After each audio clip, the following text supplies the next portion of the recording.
佢睇嗰啲 reading 啲作者寫嘢都比較寫得，即係我覺得佢寫嘢就麻煩有冇即係咁㗎？會係好似覺得佢係即係我諗到啲咩啦，我就寫上去，即係嗰種感覺，即係冇一個成個 lunch 係加兩句。呢個又係點喎？咁你寫你？因為我覺得最恐怖咩？佢逐個人寫啊。其實我有諗過，我逐個人寫俾你，即係呢個人佢係點樣？我有諗過，其實冇㗎，好似唔需要知道咁多咁。傳流太多。Everybody hustle to a seat. We're like got a lot to do because I didn't finish last lecture. Hi. How are you all doing? We've lost about a quarter of you, 打咗一半。 one way or another. But very nice to see those of you who are still here. Izzy, you wrote an email and I don't know if I figured that out, but about a 差唔 time. 多一半咯。 Okay. Let me, we'll figure that out. Let me first say that I've moved my office hours today from the 1 o'clock type time to 2:15 to 3:30 because I want to go hear Alex Nemiroff on Civil War music and things. He's an art historian from Stanford. He's speaking at the Townsend at 1 today, which I consider fairly inconvenient, but there's never a good time. So anyway, did you hear what I just said? Office hours today, 2:15 to 3:30, and now I'm meeting in my office, 414 Doe instead of FSM, combination of the weather changing and me finally having a very nice office by having moved offices. So feel free to come talk to me if you would like. And I sent out a e-course announcement telling you about this. What else? I'm trying to determine a second paper topic. I might be able to give it to you, today's Tuesday, I might be able to give it to you on Thursday, you have some time, but I want it to entail going to a museum, which is a pain in the ass in the Bay Area and requires, ride sharing, city share, whatever, so that you can get over to the Legion or the Young, but probably the Legion. So let me pull that assignment together and plan a nice trip out there. They have a wonderful Lenin show. I haven't seen it, but I'm wondering. A Lenin show, if you know who that is, a 17th century French painter who did really beautiful paintings of sort of peasants, but pretty special show. I don't think in my lifetime I've seen a Lenin show before, so it's pretty cool. What else? You had a question? What was the real number? My office is 414 Doe. If you go up the elevator on the Wheeler side of Doe Library, you step out and you're looking at me. So I face the elevator down. So it's a really cool fact that I'm sort of surveillance all my colleagues now. You all seem very awkward and paranoid as they go to the elevator and turn around and try not to look up. My door is open and I'm staring at them. Just want people to feel there is some awareness of how they behave. Okay, including how I behave. And guess what? They think that's really predictable when I'm staring at them. Some hostility. What do you think, Ferris? Not all. Not all of them, just some of them. Okay. It's such a nice office that yesterday there were 2 young men who came by and stood whispering, looking in my office while I was sitting there reading. And then they walked in and started, going up to the balcony. And I said, "This is my office." And he said, "Oh, scusi, I thought it was a library." Very sweet. So come on over. All right, so we've been dealing with the crisis in Impressionism over now a number of lectures, right? You have to think of The Bathers by Degas as being about that crisis. You have to think of Seurat's work, but also the way I got to Seurat's work in this previous lecture, Monet's Cliffs at Écrétat, the shift to composition, the shift to a longer duration of looking and painting, a sense of not being interested in the instantaneous any longer, a sense of wanting to think about shape, form, composition, but also the factura that doesn't give away how it was painted as easily, right? The layering of color. Here, for instance, that sense that underneath there are histories of building up the form by Monet that isn't just brushstroke by brushstroke, where you believe you see the only place he laid down a color and he left it. Okay, so we've been talking about that crisis and the wonderful weirdness of the haystacks. And then I introduced you to this very young painter, Seurat, young and short-lived, unfortunately. And we were beginning to think about paintings that are much larger than the paintings we've seen heretofore, except for Caillebotte. Paintings that were intended not for domestic spaces, but for museums. And paintings that involved, God, when was the last time you saw studies to build up a painting? Well, you saw some oil sketches by Monet for his Luncheon on the Grass, but then after the Frog Pond, right, and the plein air painting, that was as though the sketch suffices as the final work. You don't do preparatory studies for the Frog Pond, right? That was the sketch, and it was the painting, as opposed to this really careful and hard work that is more, who did you see do sketches before? Caillebotte. He was the guy who drew cobblestones, painted cobblestones, drew figures, gridded pictures. And why would he have done that? What is the continuity between Seurat and Caillebotte in that regard? Scale. Exactly. What Monet didn't understand when he tried to do his Luncheon on the Grass. You've got to compose at that scale. You've got to decide what goes where. You've got to do studies. Okay, so the fact that Caillebotte was the sort of idiosyncratic impressionist who did studies to build up his large-scale paintings, and then Seurat also making such studies to build up his pictures, tells you we're in a different world, a world that has accepted in some ways a return to more traditional ways art is made.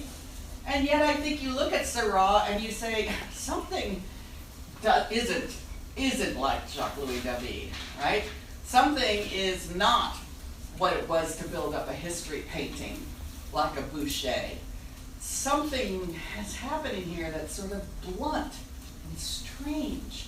Even with such a sensitive study, the final figure is like especially, particularly, intentionally awkward, maybe. Archaic was a word I threw out. A sense of this figure not pretending to be Bouguereau's Venus that you can touch and lick and have fantasies about. This is this stalwart, thick, but also deeply artificial kind of guy, right? All about flatness and stylization. Just the shadow under his arm should give it away. Look at that shape. That blue triangle that is supposedly the shadow under his arm. This is deeply stylized, right? As opposed to trying to come up with observation about the unpredictability of shapes and things and light, which is so often how we read the truth of illusion, as if it makes us think we see the kind of surprise contingencies of an underarm that creases in a certain way. That's not happening here.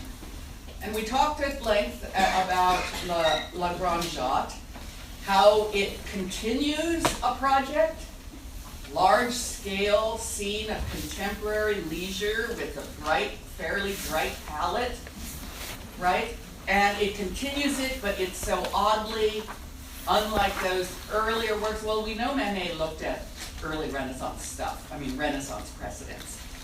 But Seurat's taken it even further, where he's really interested in the kind of stasis, this is Piero della Francesca, the stasis the gravity, the monumentality, the stillness, one of these the silence of this early work. And those of you who take 11 with me know there's no one, no painter I adore more than Piero. Okay? It's a very particular achievement. It's a kind of grace, dignity, stillness. And here's this guy taking on modern life, right? Sailboats, monkeys, running girls in the park, and trying to imbue it with some of that grandeur of earlier models of art. And he does so, as you know, through a lot of studies. I want to point out that he does a painting that I think is just a little bit bigger than the Kaya Butt. Both of them at the Chicago Art Institute, go, go, go. Looking at figures like Puvis de Chavannes, I didn't mean to review it entirely here, but I think we kind of ended somewhere along here about the weirdness of Seurat. The fact that that monumentality is built up out of this broken, repeated pattern of brushstrokes. They're not exactly dots everywhere, right? But there is a sense of not giving us access to the real people. The same Armstrong argument about the screen of pastel marks across the nudes of Degas could be applied to the screen of dots here in her face. Well, we got to Les Poseuses. We went past the fantasy illusions of our Renoir. And we talked about also about how the studies that have a more open brushwork actually seem to have some life and air, right? You guys got that. The sense that what's shutting down Le Grand Jatte is not just the composition, but this incredible, even and compact handling that describes that kind of stasis and doesn't make us think of a place that lives and breathes the way the very same artist in small sketches better resembles Monet, right? Better resembles Impressionists, where there's a liveliness just by the facture. Okay, so I want you to be very alert. All of, the way the marks are made and the effect of the marks are going to matter in everything in the second half of this course. Okay, it mattered leading up to the midterm, but now you really got to get Degas' handling, Seurat's handling, Monet's handling, and we're going to get to Cézanne. What are the effects of an even approach, right? And then cleaning it up so each mark isn't as visible. When this is a person we know is so sensitive to lighting conditions, and yet he doesn't bring that sense of light's capacity to dissolve form to the composition of Le Grand Jatte. You might say it brings it to the face of the woman that scintillates a little bit, but also seems to hover away from us. But he doesn't open up his composition to lighting effects as his drawings could imply he would. He organizes them, right? He turns them into shape, even as he keeps this pointillist handling.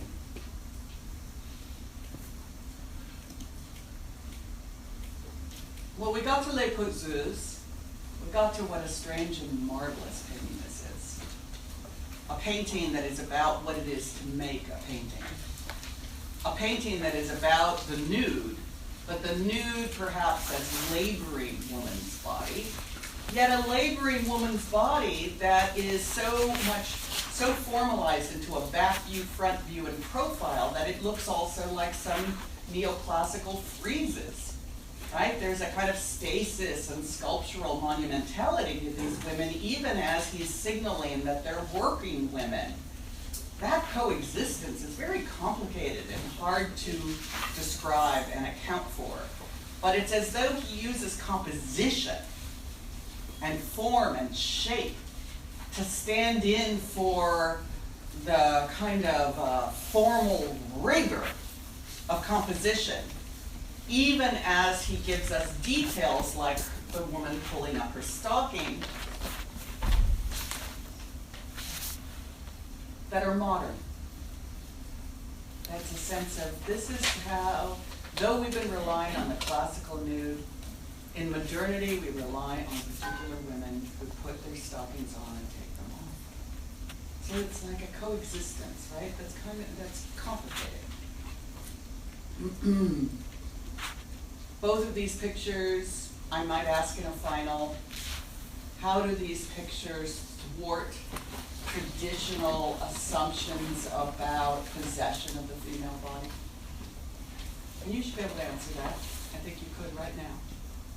And I'm so kind, aren't I? Wow. He's terrific. And weird. I mean, what should we do? But I do hope you see the continuity with the screen stroke argument in Armstrong about Degas bathers. Ferris, can you explain what I mean? Okay, that's fine. Izzy, do you think you know? Why do I say Carol Armstrong's argument about, in her essay in The Female Body, that her argument about the strokes of pastel in Degas, in his bathers, why do I think that's pertinent here? Because it's equally inaccessible. Yeah. And, like similar to Degas' pastel, with like how it doesn't like fit within the contours and all that, or within like the outlines of the body. It's like apparition, like. Apparition's great. Screen, remember her use of the word screen? Kind of screen of handling between you and that woman. You do not possess this woman's face. Right? She is this optical effect. And in fact, the paint handling is so bold, color palette so extreme, that you're very aware that it's a painting, that it's not an actual woman, but that also it thwarts your desire to kind of know and possess her, right? She's elusive. She's elusive because of how he's painting her. And yet this is related to Impressionism, the open spots, the facture that's evident. But it's more like what? It's more like Monet's haystacks. Okay? More like that layering where you don't have access to how the illusion is built up. More complex coloristically than the frog pond, right? Where every haystack and here this head has so many colors at play. And he does come to self-consciously embrace the point or the dot, which you see happening here more so than in some of the other details. And he will deploy it in this Legion of Honor, we're so lucky, very small painting, one on our syllabus, of the Eiffel Tower, which I'll return to when I lecture the Eiffel Tower. But the sense that he is wondering about, oh, in some ways, the mechanics or science of color application, even as he's creating an optical effect. Okay? And the place in the last handout where that happens, maybe, that helps.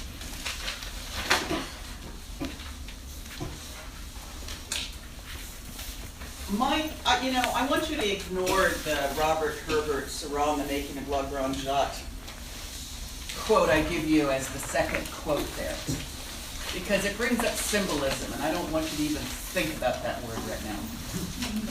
You never heard of it, okay? Let's go to Wajeza, however one would pronounce it if one was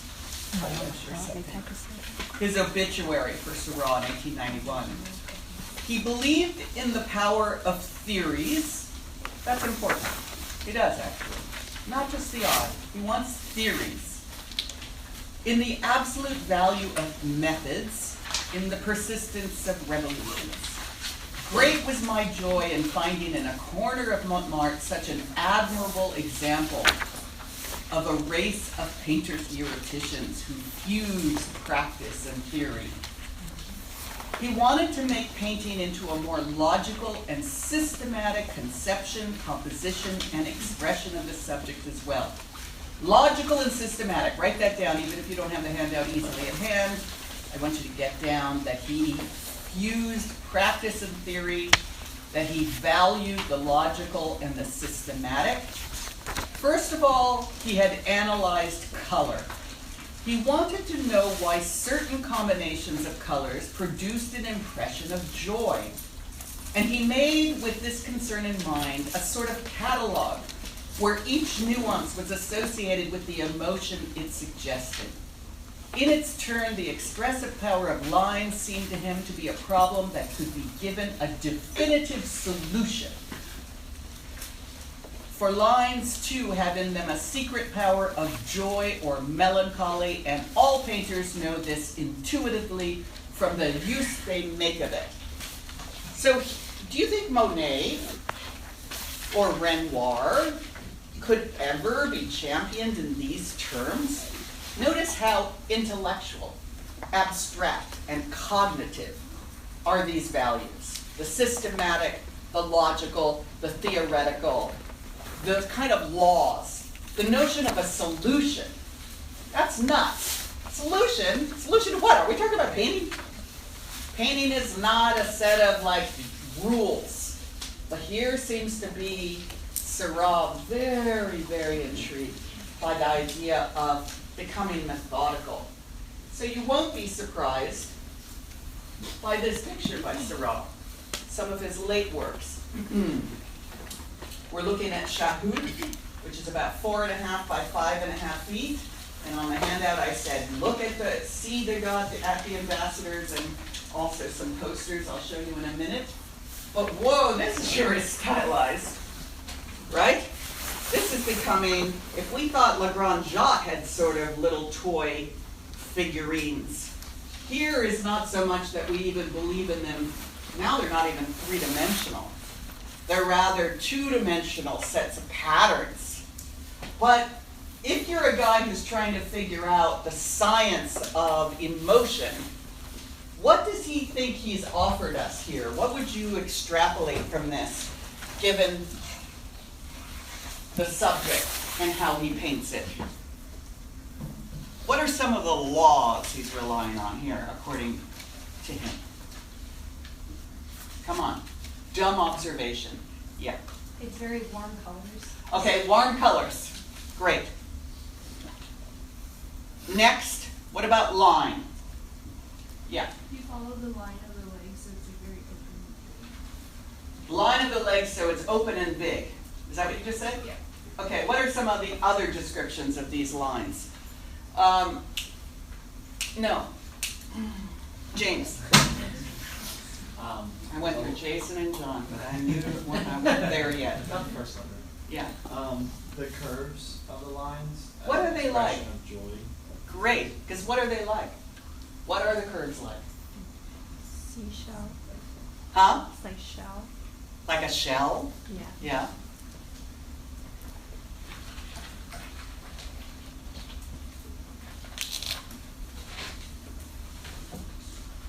Of course, the thing does not have any ink.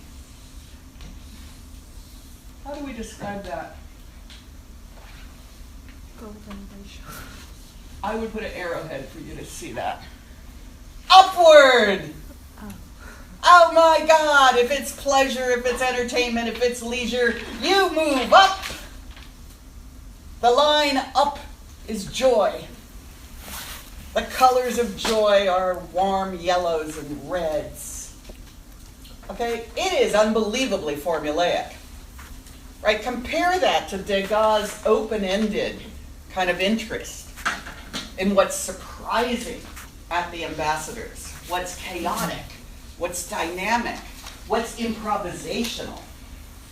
Here it's a sense that this is a man who is determined that this picture needs to have certain attributes to represent a space of joyous entertainment. You have every reason to say to me, why do you think it's joy? This looks kind of creepily mechanistic. Maybe this is a future that we deplore.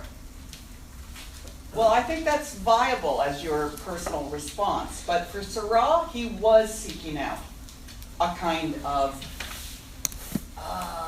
language, grammar for different affects. Okay? So he's gotten much more extreme than in Le Grand Chat in these later works. He's partly looking at posters, and this is going to be the world that Alex introduces you to when she does Toulouse-Lautrec, and late entertainment pictures, and the role of posters and their circulation. These are Jules Charest, but you see how what you might gain with the sense of bright colors and these kinds of emphasis on shapes. And let's look at his circus. Oh, aren't you having a good time now? What? Oh, wow, this is great. It is totally weird. Have you begun to unpack it yet? What's happening in the foreground? Clown opens the curtain. The clown is opening a curtain. You've come to the circus. Okay, so this is like he's lifting up a curtain to reveal this space. And what's happening in this space?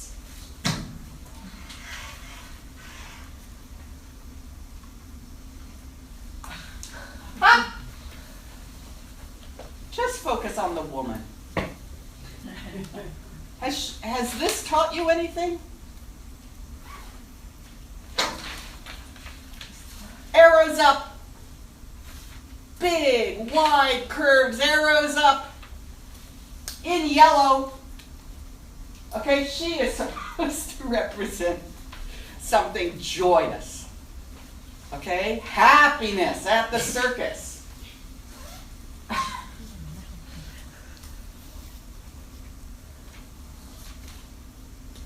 But what's weird here? Lots of things. What's weird? Yeah, give it to me now, James. There's a few lines that are like very crooked. They're like the man that's to the right of the woman, the one that's like upside down. It's like, Okay, oh, this guy. Yeah. Yeah. and then the back too, like maybe those lines are supposed to be like a wild. It seems like. The lines are supposed to be wild. Yeah, maybe. Which lines are supposed to be wild? I mean, just the way his position almost. The man? Yeah, the man, and then in the back to the right of him. That lightning That, bolt. like weird lightning bolt. Yeah. And then notice this. Okay, so there are these lines that are shapes, right? That have these various shapes, and that guy is descending down. But notice how his hands are shooting up even as he descends down, right? And these pointy limbs of his legs are also shooting up. Okay, so this kind of sense of a repetition that is supposed to be upward, even when describing descent here, which is purposeful. It's supposed to be a space of kind of acrobatic pleasure. But tell me about the audience here and how it's depicted. Mel? I feel like they're just like They seem like little wooden observers. And what's weird about the way they're disposed in space? They're scattered. Okay, that's part of it. Michelle? Is that your name? Christy? They seem really stiff and half the seats are empty. Yeah, they're stiff. Sometimes they seem somewhat faceless. It's not a crowd. It's not, as Café Concert, that kind of incredible collective pleasure. There's a desultory spaced interval. Think of the word, let me tell you a word that will get you far. in a final exam about Seurat. Remember the word interval? How things are spaced relative to one another. But none of you have pointed out that the seats at the back, you want to do it? Sure.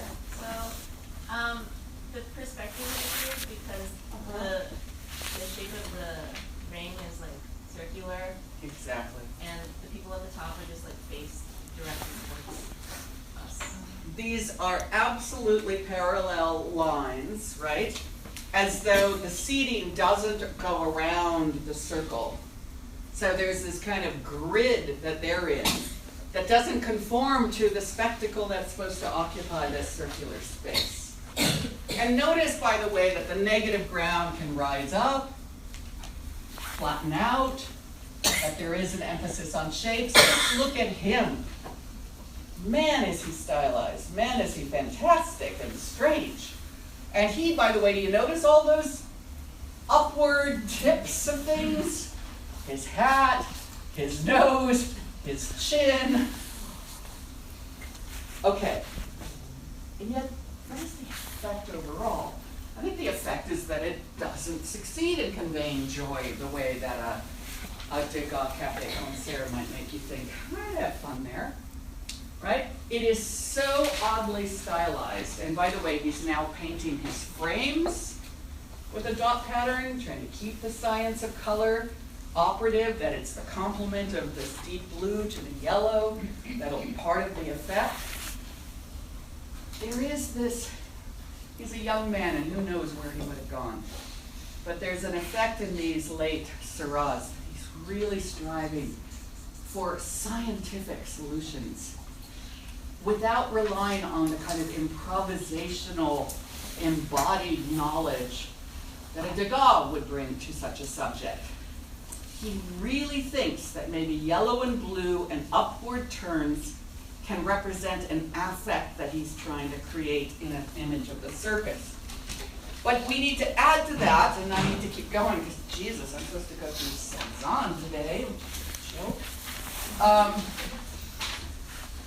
I want you to also be alert for section, etc., to Howard Lay's paragraph at the bottom of the Seurat handout, where he says, and he's talking about Shahut here, what does a picture like Shahut want us to disbelieve? The degree of frozen artificiality in Shahut, of rigid geometry, pleonastic repetition, and overt caricature makes it difficult to see Montmartre's dancers, the musicians, or the spectators without sensing the presence of a mediating agency, a form of production or packaging. No sense that you just have access to what this place is like. You're very aware this is an artful presentation of this space. A packaged, commercially decided kind of image. The point is that the picture wants us to see that mediating agency as clearly as we see the spectacle. Shahut addresses itself to the modes of representation with which the world of Montmartre entertainment had learned to represent itself. Promotional posters, commercial hype, the staging of presumably popular forms of dance. Seurat's last three large format paintings, Parade the Circus, Shahut, okay, there are two circus scenes and another circus, were entirely unique among the late 19th century realist projects, precisely because they involved an examination of promotional representations of modern life rather than modern life itself. Here we go. They represent promotional representations of modern life rather than modern life itself. He's saying they are paintings about ads. Okay, these are paintings about the posters. These are paintings about how this stuff is packaged and sold to you. And that's part of what distances you from thinking, oh, I'd have a really good time. Because you feel distanced from an artificial packaged product. Seurat's last major pictures address simultaneously the visual mechanics of commerce and painting alike. Fin de siècle popular culture provided its audiences with harmless doses of marginal entertainment. Its strength lay in its capacity to recast the interests of le peuple. Remember when we were dealing with the vulgar and the people and Teresa at the Café Concert as the explosive energy that avant-garde artists wanted to identify with in order to be original and to break rules? Here's a sense that instead of it being the force of the people, le peuple, the vulgar, the peasant, the urban poor, we're seeing it, that term contained in commercial terms and in the apparent seamlessness of the resulting representations. A picture like Chahoud, on the other hand, okay, so he's saying, okay, fin de siècle, popular culture made it seamless. But he is thinking that there is something radical about the Seurat because it is replete with its seams, making it virtually impossible to partake of popular culture without paying heed to the image makers. Okay, did you catch it? That. I think this is an important argument. I think the argument is that, well, posters maybe make you try to forget that this is all fabricated, manufactured for you. Come see vernacular culture. Come see entertainment. He's saying that Seurat actually allows you to see how artificially constructed is that appeal. How much it's fabricated, organized as a representation of representations meant to make you go to those places. Do you catch that last turn in his argument? Okay. All right, we have no more time for Seurat.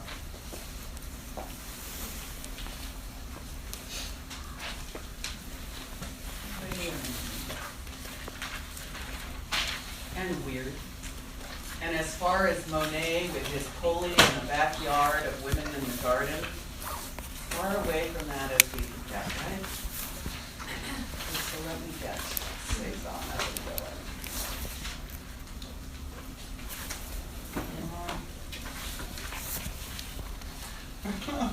You're watching me do this.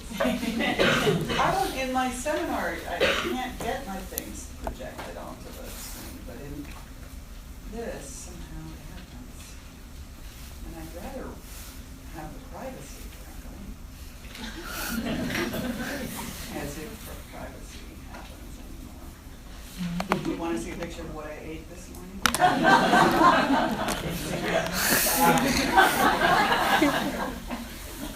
Oh, God, seriously. Okay, where is it? No. What the fuck? Excuse me.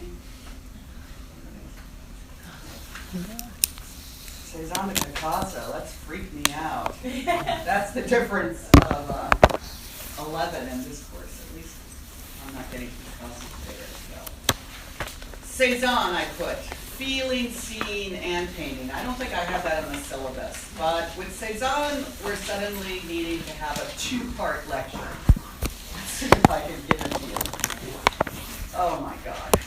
Most famously, I always begin with, and I do this in the 11-2, so you're familiar if you've been in that.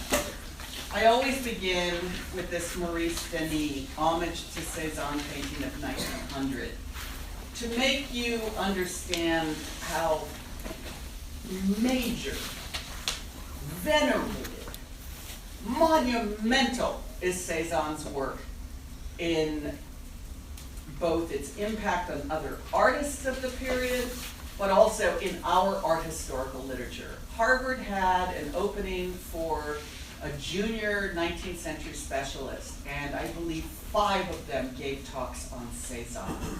And I was disgusted. Okay, but Tim Clark, who used to teach here, taught whole classes on Cézanne, as he did whole classes on Mondrian and Malevich, etc. And I marginalize him, because, you know, that's one of the cool things about what I get to do.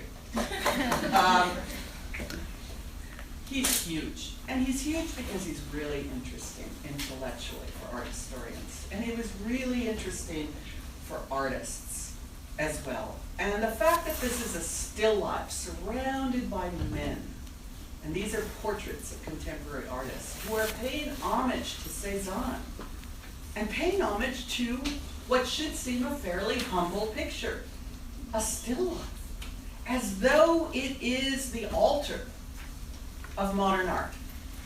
And I'm going to have to give you a glimpse of why they can get there, and then we move on. But the thing with Cézanne, and one of our students, Andrei Dabrowski, whom you've read, and read again, was really interested in the part of Cézanne that is not the celebrated part in this canonization of Cézanne as our modernist, the painter before Picasso and Jackson Pollock. That's the kind of level he has. And yet, Cézanne, as I always love to show you, and this is the Orgy of 1864, and you're going, what the hell? Huh? Awkward, somehow about bodies and sex. It's called the Orgy, probably looking at who, Veronese, or what? Does this guy know what he's doing? Well, not really. This is the murder. His early paintings that Dombrowski focuses on are so much about a kind of violence and also a sense of a sexual drive that is very strong but also troubled. And when he paints at first, man, this is such a great one. This is, I guess it's Uncle Dominique. I want you to look at the thickness of those strokes here. The impasto. This is a man who's barely controlling the act of painting. Do you know how hard it is to give form when you have that loaded a brush with an oily, wet pigment? It's like sloshing around as though it's almost finger painting or something.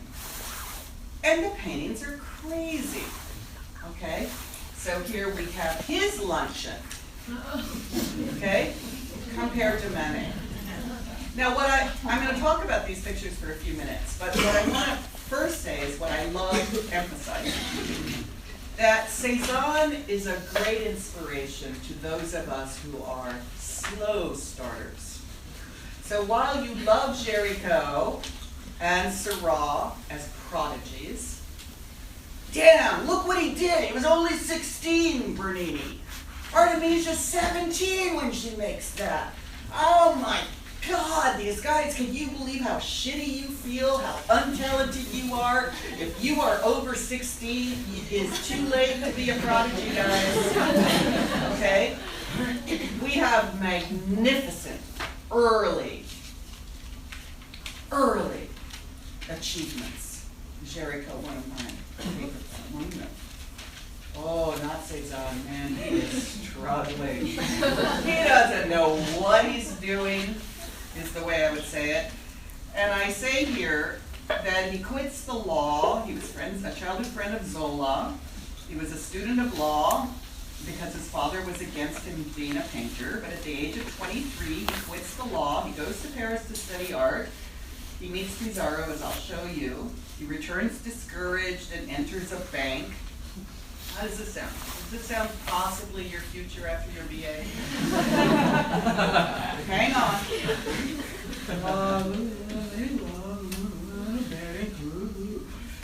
Want to be an artist? Cézanne repeatedly failed entrance exams at the École des Beaux-Arts. He was also repeatedly rejected from the Salon, and I always have to do this. These are the years. He's rejected in 1864, 1866, 1867, 1868, 1869, 1878, 1879, 1880, 1881, 1883, 1884, 1885, 1886. Would you still be submitted by the end there? He's a marvelous example to us of perseverance. And no matter how many people are telling you that you're really not meant for this, you're not gifted. Okay? In fact, we're not going to let you show your shit. Because your stuff looks like this. He sticks to it. And honestly, this is like so taboo. If Tim could see me doing this, he would be mortified.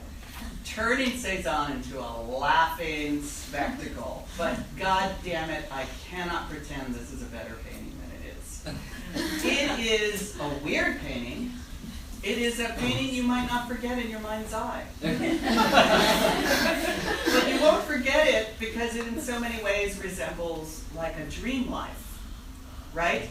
Where the dog in the foreground is like Dr. Seuss, and the man at the far background is like small, and what's he looking at, and why do they only have two pieces of fruit on the table, and why is that woman so pinheaded who holds a piece of fruit, and oh my god, that's a portrait of Cezanne himself. Him at the luncheon. Yeah. Is the guy on the far right, he was with the turkey? Because it kind of looks like he's... This is not a guy, it's a woman. Okay. And it does look like a turkey. You're getting all ready for Thanksgiving. The lower body looks like a turkey. What? She looks bearded. She looks bearded, but it's a she. Maybe a bearded she. Okay. Really weird, right? Really awkward. But also kind of so preoccupied, it seems, with a kind of, again, dream life, but a dream life that for early Cezanne is always about Manet. And you see how, well, Manet's painting is weird too, right? It's got its kind of dreamlike quality. Where are they? Is that a real space? Why is the lady at the back so big? Oh, I recognize her. She's my Aunt Cynthia, who just insulted me at the last Thanksgiving. Oh, and you know, there's Mr. Big Hand. I always resented his big hands. Whatever, right? You could go into a kind of weird, disjunctive reading of Manet's Luncheon on the Grass, but Cezanne takes it so much further. And then he does his own Olympias. And again, he's in them. Cezanne in the foreground, looking at a black maid who now whips the cloth off of an Olympia who's in a fetal position. The whole thing is a bit fetal. And the cat has become, I think, a dog, like one I have that is just a nightmare little thing. The little black dog there. And Cezanne's witnessing this dreamlike recasting, reenacting of Manet's painting. Manet is the father of modern art to Cezanne. He is to most of the younger generation. And you see him struggling to figure out how to insert himself, literally insert himself into this tradition when he puts his self-portraits in these pictures. Okay? Again and again, he puts himself in a Manet picture. But a Manet picture that is so eerie and weird, and also a Manet picture that is so clumsily painted. This is a man who seems awkward and childlike in these early paintings, and who is relying on, you know, violence to as a kind of catharsis that Andrei Dombrowski talks to you about in the quote. I made the quotes on the first side of the Cezanne handout be about early Cezanne violence and sensation. Read all of those quotes before section and do whatever else they've asked you to do. But he says, Dombrowski, no other themes were so consistently embraced in Cezanne's early oeuvre as murder and sexual aggression.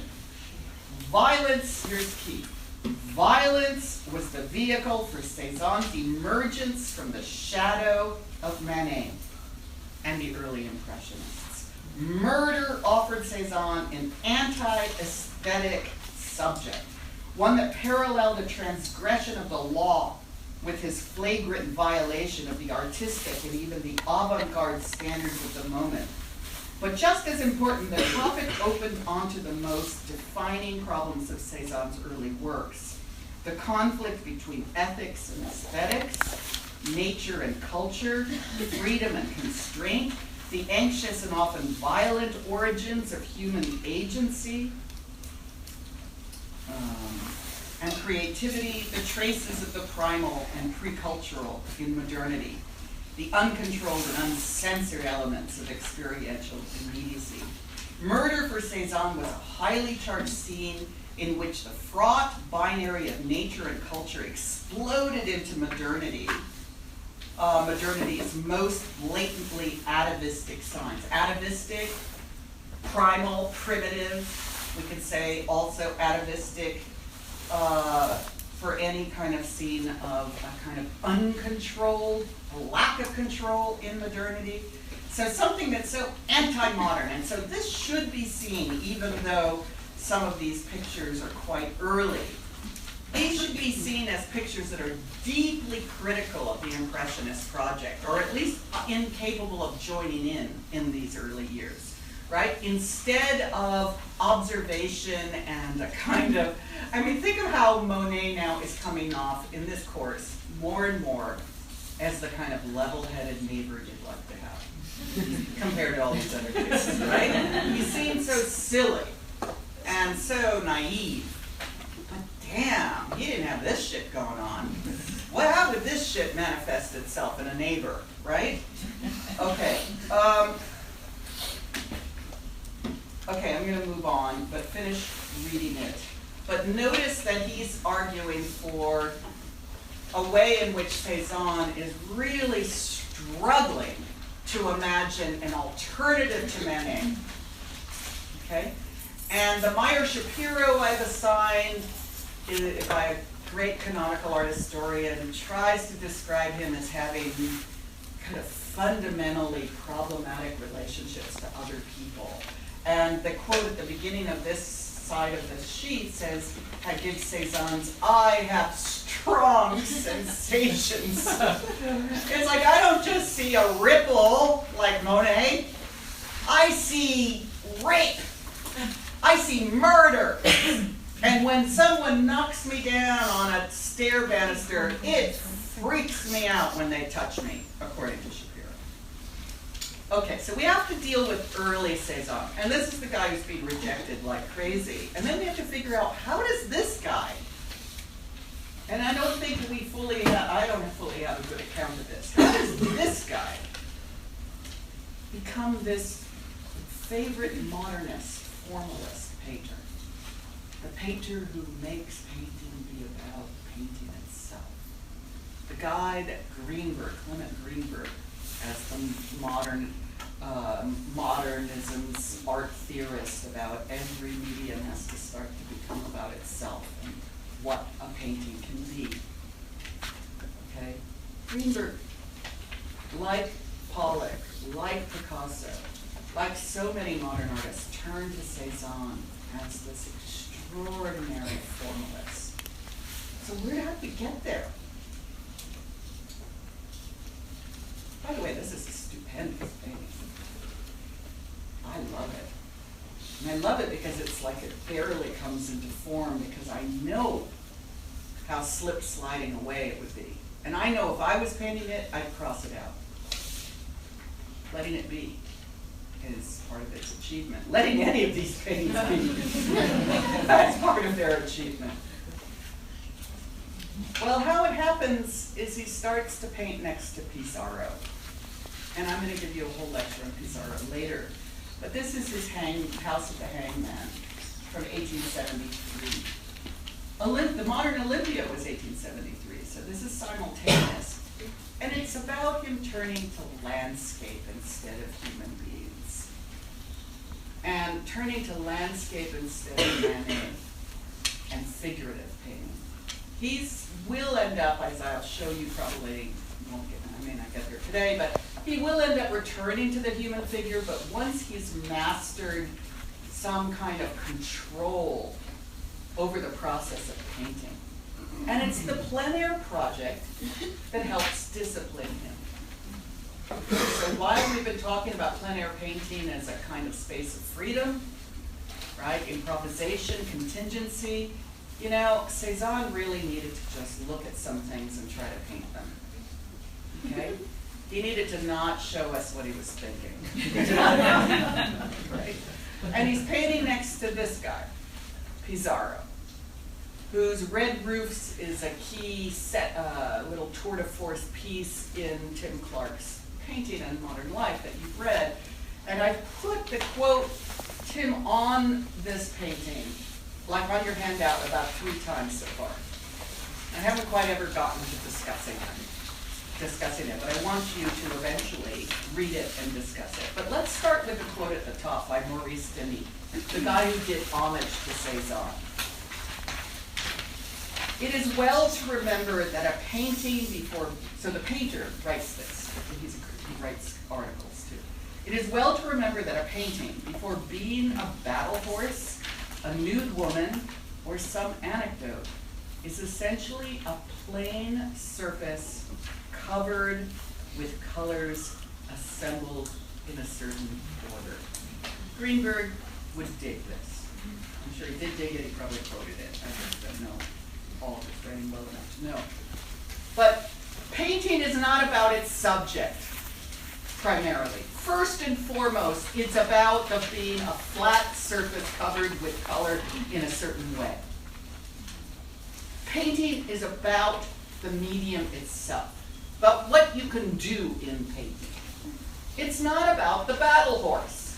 It's not about the lady with the apple. It's not about murder. It's about organizing a picture. And remember, that's what the artists in the 80s were beginning to feel, that Impressionism hadn't let them organize a picture. But here, in a way as a counterexample, we see a painter who is painting outside and for the first time seems to be able to regulate his impulse, his craziness, his desire, and try to create an illusion of what a corner of a village looked like. Now, the fact that it's a hangman's house means he's still got a lingering morbidity, right? It's like, here's the house where the rape happened, here's the house where the murder happened, or whatever. And that guy's been hung. But on the other hand, if that's still like a thread from his middle age, because he takes forever to grow up, nonetheless, we see that observation is really pulling his picture into some control. He's composing it, right? He's deciding where the paths should be.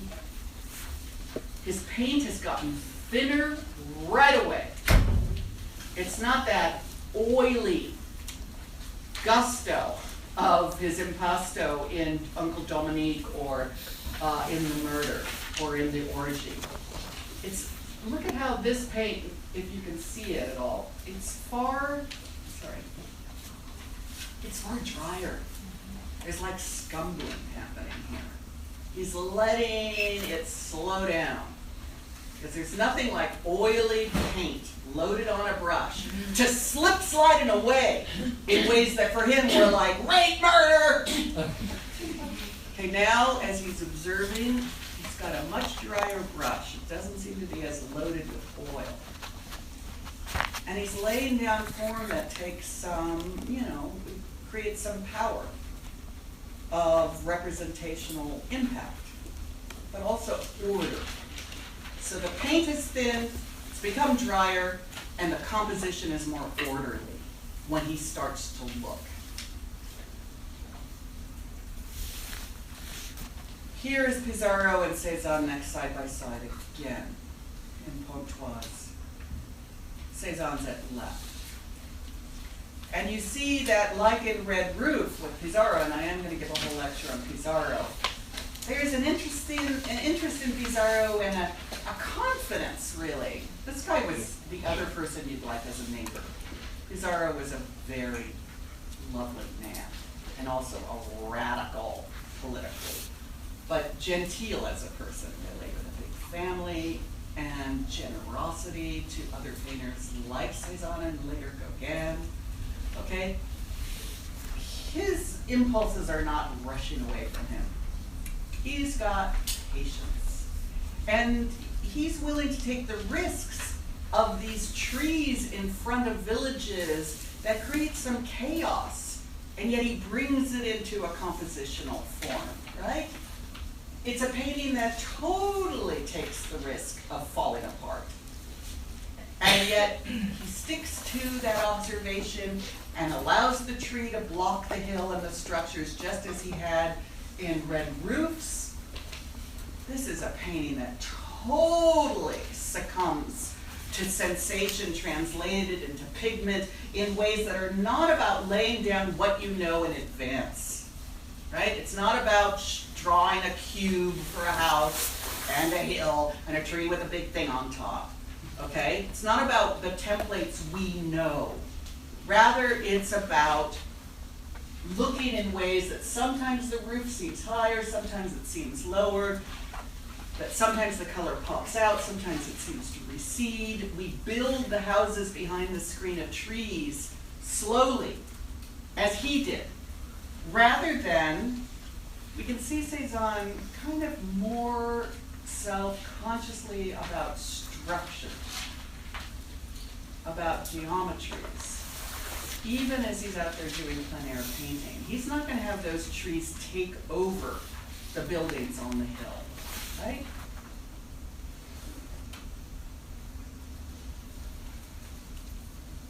Suddenly we're in a new Cezanne. It takes a while, but the plein air project and the turn to landscape shifts him to this other painter that is so celebrated in our art history and by painters. And you guys, some of you know Mont Saint-Victoire series by Cezanne. I teach it in 11. Who was in 11? Someone raise their hand. Izzy, cool. Tell me what I argue about this in when I do an introductory survey. And where the hell happened with my coffee? Sorry, go ahead. And it's not this specific kind of day. I don't know why I was part of that. But is it like the lighting effects aren't, you can't tell where the sun is or it's coming from. Yeah, it doesn't have that temporal specificity of the Frog Pond or the haystack at this moment, or even Étretat. There is something that seems both like he's very closely looking at this landscape in the south of France, where he's from, where he grew up with Émile Zola, of all people. And we believe he cares as he observes that world. And yet, overall, the Mont Saint-Victoire pictures do not make you think, oh, this one was at dawn, this one was at sunset, this is high noon. He doesn't seem to be interested in those temporal specificities. Anyone else? Or is it you? Yeah, Keith, you were there. There's an emphasis on like differently colored geometric planes. Yeah, differently colored geometric planes. So that interest in architecture and a kind of geometry seems, whether it be just the tilled field or notice this aqueduct, he's interested in structures, but he's also applying a kind of planar application to how he depicts lots of things. And I want you to see his paint is now totally thinned up. Think of Uncle Dominique. Think of the murder. Suddenly, he's become a very patient, very mature painter who has finally found his project. And he will paint Mont Saint-Victoire and still lifes over and over again. And they're regulating at some level. Regulating of him, but also for the guy who seems so impatient and unsure and bold in his youth. We now see a man of extraordinary patience. The sense of a Cezanne that painters love is that he sustains his attention evenly over the whole picture, even when maybe he doesn't know what he's painting. Changing the color of the brush, of course. But, God, I care so much about this. The way the green turns gray here, even though it doesn't add up to a form that I can fully recognize, he's looking and he's translating into a handling that is very evenly applied across the entire surface of the picture. Therein lies one of the reasons he's revered by modernists. He treats the entire flat rectangle as of equal importance. Okay, it's not just the girls with pink cheeks in the foreground of a Renoir. It's not just the ripples in the boats in the front of a Monet. Rather, it's as though every part of the picture matters equally, and that you have to have an openness as you look that is like Pissarro's corner red roofs painting, where you are always looking, and you're looking not assuming you know. Okay, this is not Piero, this is not Seurat, this is not having cylinders and cubes in your mind for houses.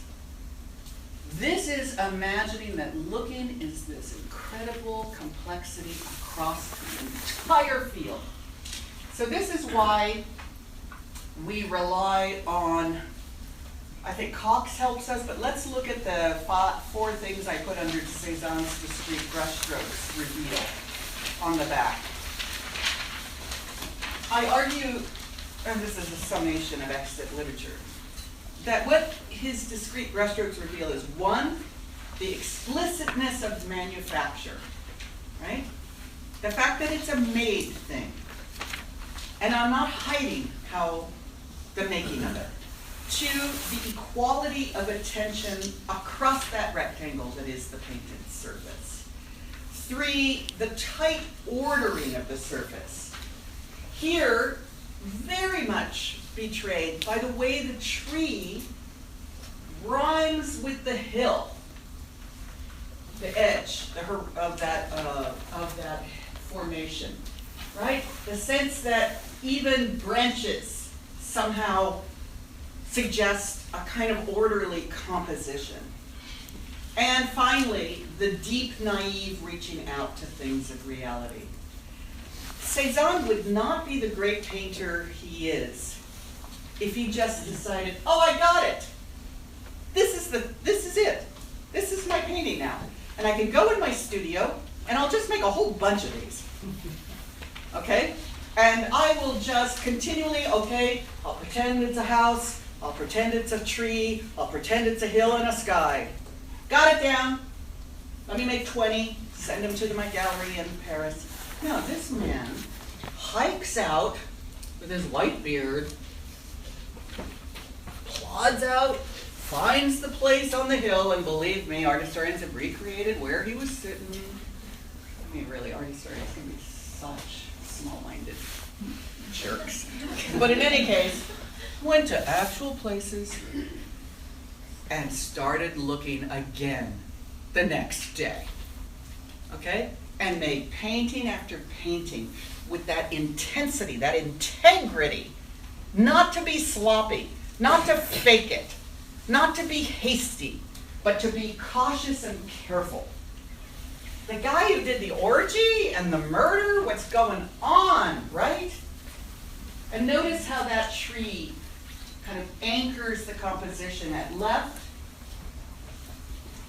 and yet makes us wonder sort of what happens behind it, including like where the hill falls on this side of it versus the hill on that.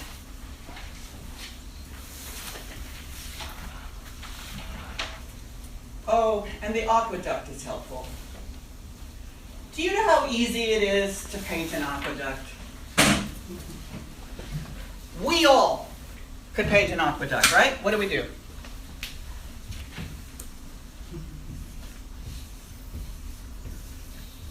And then we color in. Right? Easiest formula to imply a structure you could ever have. And damn it, Cézanne. Oh my God, you sweet, patient man. He shows us what he does see, what he doesn't see, he sees what's covered by a bush, the way it suddenly seems like they're connected. The bush is somehow making that unclear. Maybe the top of another. Oh, and then the bush is light colored. Nobody's going to understand this. And then, oh my God, is that an aqueduct or a bush? Okay, you got to respect that. In our culture that is so sped up, where everything goes, 20 iPhone pictures.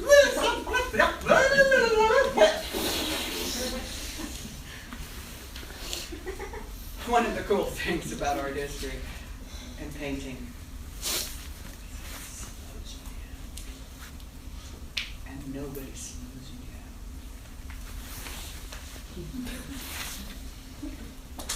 Because remember Monet, part of the pleasure of Monet is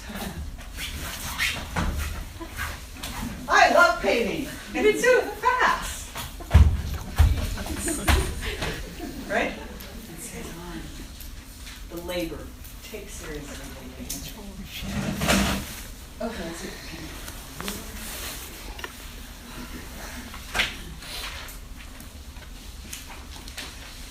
Are you kidding me? Are you kidding you keep doing this? Are you kidding you find a way to do plein air painting that is so unlike Monet? And then you turn still lives into mountains.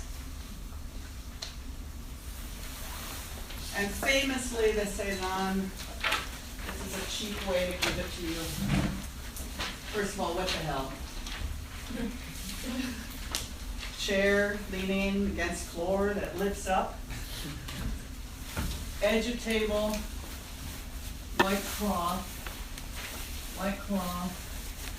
fruit, white cloth as a mountain, and then edge of table. Come on, Cezanne. You know that the ledge of the table is like parallel? You could have gotten that down in 2 minutes, and you could have stepped back and said, oh God, mistake. Edge of table should be here, right? Or whatever. He lets it be. It's about looking. And it's about looking over a surface. I'm not assuming that you, this is so antithetical to the Seurat Charoux, right? Not assuming that you organize it ahead of time. Not assuming that you compose ahead of time, right? Instead, composition is about a continual, like, I have some red here, I have some red here, and then it builds, and it's monumental, and it's patient, and it's fully accepting that paintings are flat things, even as we try to describe the three-dimensional world. And it's hard work, and it's patience, and it's old age, and it's not Manet. Manet is like, are you kidding me? You want a still life? 5 minutes. Give me 5 minutes and 1 asparagus. And it is not a lesser still life. Manet's like, you want to see facility? And Cezanne, what, 3 weeks? Wicker, chair, floor, orange, napkin. Manet's like, gone on, done something else.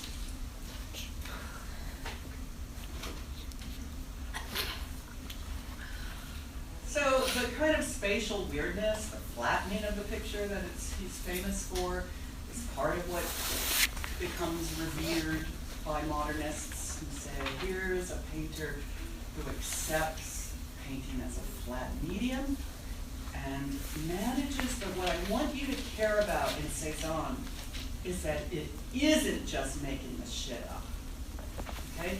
You'll get Cezanne wrong if you say he's only about looking or he's only about composing. You gotta have the simultaneity and the tension between what it is to look and stay open and try to pull into some kind of orderly composition simultaneously.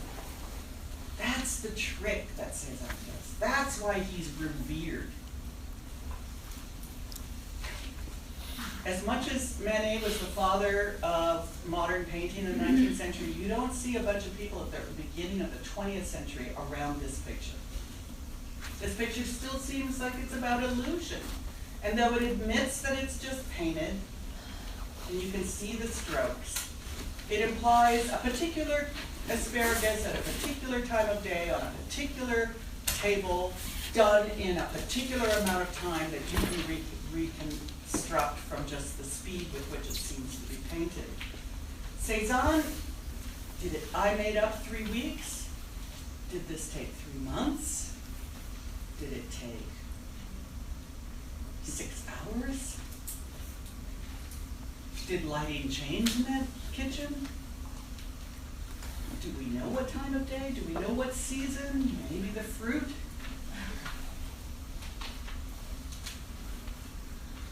Oh.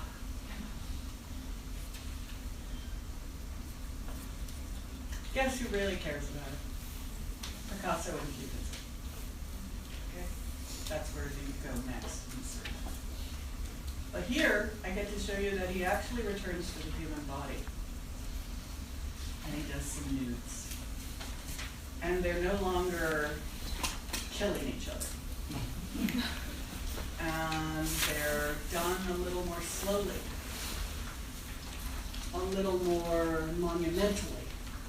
He still doesn't know anatomy very well, but he doesn't care. But the painting as a whole has slowed down. He's brought what he's learned in the landscapes to his figure painting. And there's a reason to put this next to Piero, this sense of monumentality, this sense of not describing something according to the time of day, the sense of stasis and grandeur. And he'll do many nudes, and they're weird.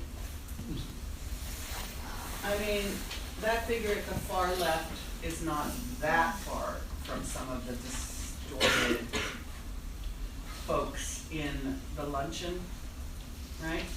The sense of bodies that have really strange proportions, limbs. But the painting, I hope you see, is in far more control, given his return to the figure, than those early pictures. He's kept his paint handling thinner.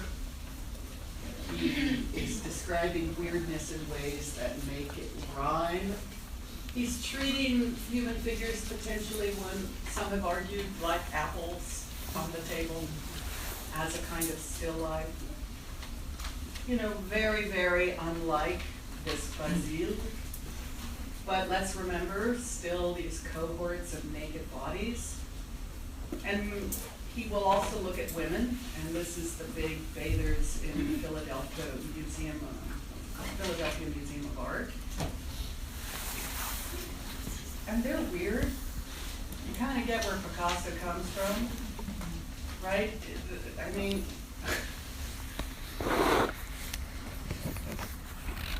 weird proportions. There still is all sorts of questions about why the naked body or the human body produces such strangeness.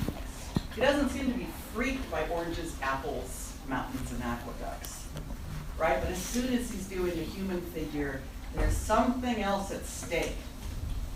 And one of the things is that this is not about observation. Okay, this isn't about keeping the eye working across the surface, whether at the Hanged Man or Mont Saint-Victor or those still lifes. This is about composing again, right? And these have that dreamlike quality. And so immediately they're not the same job. They're unlike. So that's it for now. I'll think of there's something in closing.